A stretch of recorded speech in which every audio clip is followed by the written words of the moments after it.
एक चीज पे मेरा अटूट विश्वास है, बहुत डीप कन्विक्शन है कि हर इंसान को रोज जब भी वो उठता है ना, तो उसे ग्रैटिट्यूड और आनंद इन दो भावों के साथ उठना चाहिए।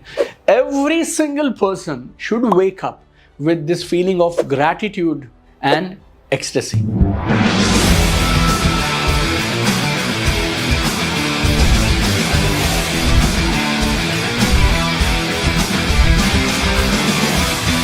और जब जब मैंने किसी भी स्टेडियम में, ऑडिटोरियम में कुछ 100, 200, 500, 1000 लोगों के बीच ये बात कही है ना, तो एक ना एक इंसान वहां जरूर होता है जो मुझसे ये पूछता है, सुबह उठने के बारे में ग्रैटिट्यूड, एक्सटेसी, आनंद का क्या रोल है।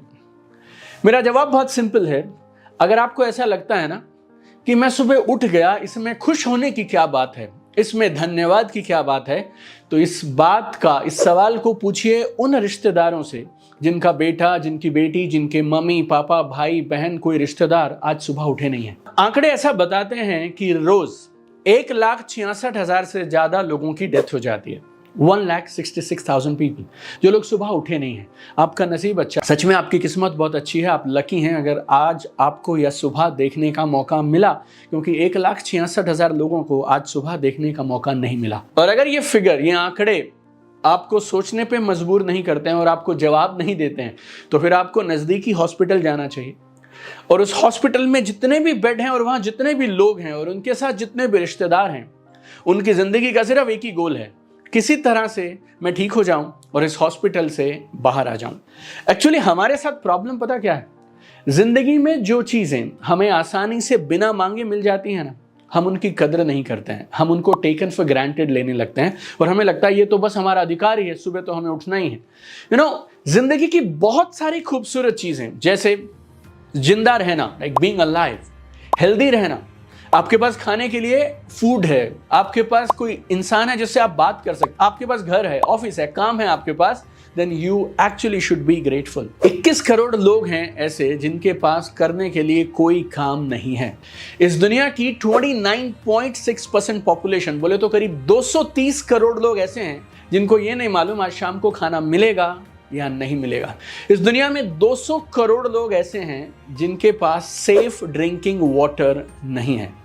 और आप और मैं, हम पता है किस बात पे लड़ रहे हैं, यहाँ बिस्लरी पीना है, आरओ वाटर पीना है या रेगुलर पानी पीना है, बस that is the fight we are doing. कई बार मुझे ऐसा लगता है, हम जो इंसान है ना, हम लोगों का सॉफ्टवेयर पता कैसे काम करता है, कुछ ना कुछ करके कोई ना कोई प्रॉब्लम पैदा करते रहो बस। क्योंकि अगर रोओगे नहीं, अगर दुखड़े नहीं रोओगे, प्रॉब्लम्स नहीं बोलोगे, तो फिर कोई तुम्हें पूछेगा नहीं। पता नहीं ये कहां से आया, कैसे शुरू हुआ, लेकिन जब तक बच्चा रोता नहीं था ना, तो मम्मी तब तक उसको खाना नहीं देती। और घर में आप कभी भी देखना, जब बच्चे का किसी का मूड ऑफ होता है ना, तो हम सबसे पहला सवाल पूछते हैं क्या हुआ, क्या परेशानी हुई। और जो खुश दिखता है ना, उसको कोई नहीं पूछता है। तो कई बार मुझे ऐसा लगता है ये जो दुनिया है ना चारों तरफ की, ये खुश लोगों को पसंद ही नहीं करती है। हमारी सारी अटेंशन, हमारा सारा फोकस सिर्फ उन लोगों तक जाता है जो लोग दुखी हैं, परेशान हैं, रोते धोते रहते हैं, क्योंकि वो जितना रोएंगे और जितना वो परेशानी दिखाएंगे, उतने ज्यादा लोग उनके पास में आएंगे। और मैंने 1, 2, 3 नहीं, ऐसे हजारों लोगों को देखा है, जब तक बेसिक्स की फाइट चल रही है ना, घर में पैसे नहीं है, तंगी है, तब तक कोई प्रॉब्लम नहीं है। जैसे जैसे पैसे थोड़े थोड़े आने लग जाते हैं ना, उसके बाद प्रॉब्लम्स भी ऑटोमेटिकली बढ़नी शुरू हो जाती हैं। तो कई बार मुझे ऐसा लगता है कि जिंदगी की हर एक समस्या, अगर आप उसे बारीकी से देखेंगे ना और डीपली एनालाइज करेंगे, so then probably you have created that problem yourself so that you get attention and your ego is satisfied।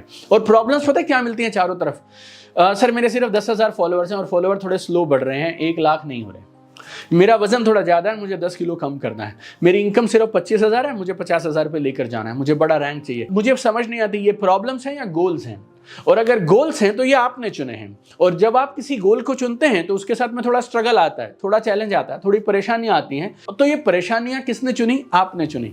और ये परेशानियां नहीं है, ये हमारे गोल्स हैं। तो धीरे धीरे काम करते जाइए और हर सुबह जब आप उठे ना, तो आप ऊपर देखकर ये बोलने चाहिए, ओ बेटे जबरदस्त, मजा आ गया, आज का दिन फिर से नसीब हो गया, आज की सुबह फिर से नसीब हो गई। Many times I have seen people, उनकी जो प्रॉब्लम्स है ना, वो उनके पर्सपेक्टिव की वजह से। पर्सपेक्टिव मतलब देखने का नजरिया। मैं एक छोटे से शहर से बिलोंग करता हूँ, सिरसा करके एक जगह है हरियाणा में। आज से करीब 20-25 साल पुरानी मैं आपको बात बता रहा हूँ कि हमारे घर के पीछे वाली गली में, मतलब हमारे ही कॉलोनी में, हमारे मोहल्ले में पीछे वाली गली में चोरी हो गई। और मैं और मेरे एक अंकल, हम दोनों वहाँ पता करने गए क्या हुआ करके। तो मैं साथ चला गया अंकल के। तो एक आदमी बहुत दुखी था, परेशान था, रोए जा रहा। क्यों? क्योंकि उसका कुछ 50,000 रुपये का नुकसान हो गया और चोर आए और 50,000 रुपये ले गए। हम लोग बातचीत कर रहे हैं, 10-15 मिनट बैठे हैं। जो छोटे शहरों में खासतौर पे लोग एक दूसरे के साथ समय बिताते थे और चर्चा हो रही है, 50,000 का नुकसान हो गया, ये इंसान दुखी है, परेशान है।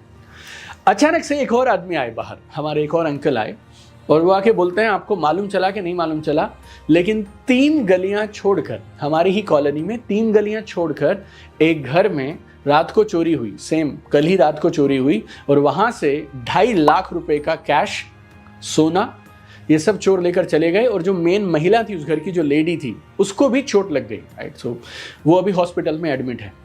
ये जो आदमी है ना हमारे वाला, इसका नुकसान हुआ था 50,000 रुपये का। अभी अचानक से पड़ोसी का जैसे ही नुकसान 2.5 लाख का हुआ ना, इसको पता क्या फील होने लग गया, बच गए। इसको ऐसे फील हो रहा है जैसे मेरा 2 लाख रुपए का प्रॉफिट हो गया।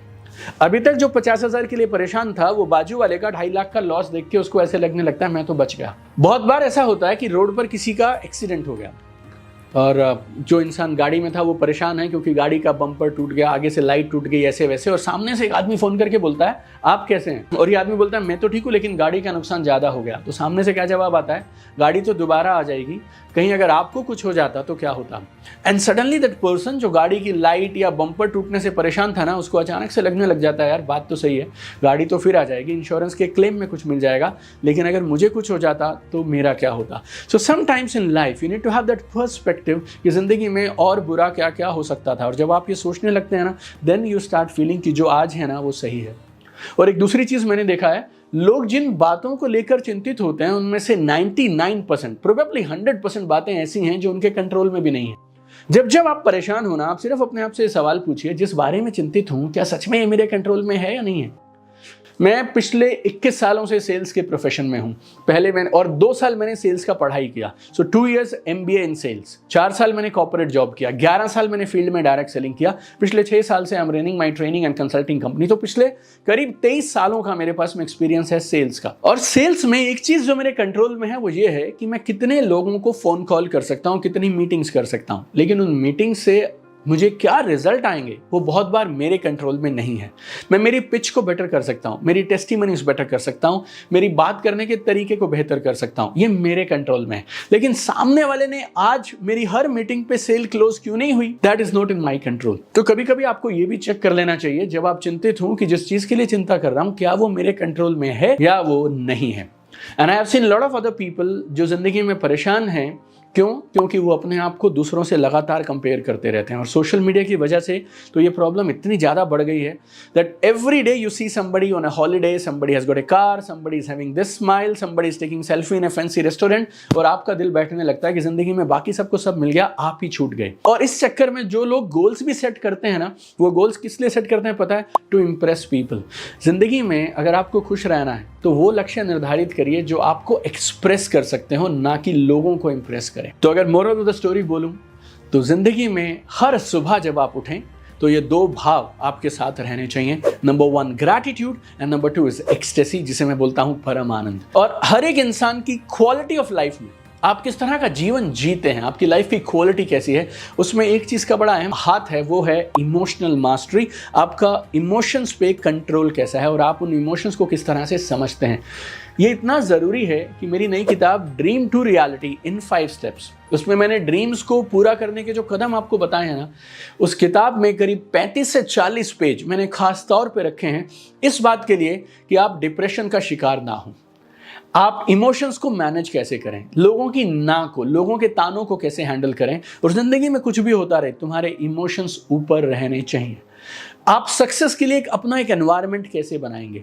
अगर आपको लगता है फेथ और बिलीफ सिस्टम जरूरी है तो इस किताब में मैंने फेथ पे एक पूरा चैप्टर लिखा है और मैंने एक फेथ का ट्रायंगल दिया है कि फेथ भी दूर से लिखने पे ऐसा लगता है have faith, have faith, have faith, faith can move mountain, और फेथ भी 3 अलग अलग प्रकार का होता है। ये मैंने पूरा इस किताब में विस्तार से लिखा है। ऐसा बोलते हैं एक आइडिया एक इंसान की ज़िंदगी बदल सकता है। इस किताब में 192 पेजेस हैं और हर एक पेज लोडेड है कमाल के आइडियाज़, इंसाइट्स, टूल्स, स्ट्रैटेजी से जो आपकी लाइफ और बिजनेस को कहीं से कहीं पहुंचा सकते हैं। तो अगर आप सच में ज़िंदगी में ड्रीम्स को रियलिटी में बदलना चाहें तो इस वीडियो के डिस्क्रिप्शन में नीचे लिंक है। Just get A copy of this book. Hindi और इंग्लिश में उपलब्ध है, अमेजॉन, फ्लिपकार्ट पे, सारे बुक स्टोर्स पे उपलब्ध है। And I am very sure आप ज़िंदगी के सफ़र में कहीं भी होंगे आज, ना सिर्फ ज़िंदगी बल्कि बिजनेस, करियर के सफ़र में आप जहाँ भी होंगे, यह किताब आपकी ज़रूर मदद करेगी अगले कुछ कदमों को तेज़ी से लेने के लिए। I have one dream my friend, I want to see you at the top. चमकते रहिए। God bless you, keep shining.